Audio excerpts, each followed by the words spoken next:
If you were driving home from your holiday dinner last night with a significant other and you found yourself in a huge fight that you couldn't find your way out of and couldn't even really understand how you got into, I want to offer you some language around it, which is that you were in something called an enactment.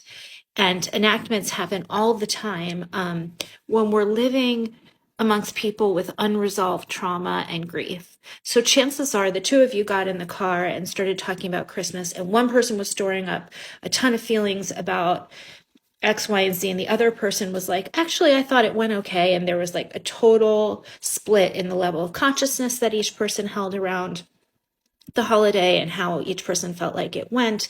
And what typically happens in an enactment and why the fighting gets so intense and why we start to feel like so far into ourselves and each other is that we are kind of taking on fights and grief and ghosts of the past, of all of the dynamics around us that are not being dealt with, and letting them enter into our sacred dyads and letting them infiltrate us. And it isn't until we can separate out what's happening between us in the here and now versus what was happening between everyone. Like, why was everybody drinking? Why was everybody pretending that everything was fine? Why is it okay that so and so is homophobic and we're a totally queer couple?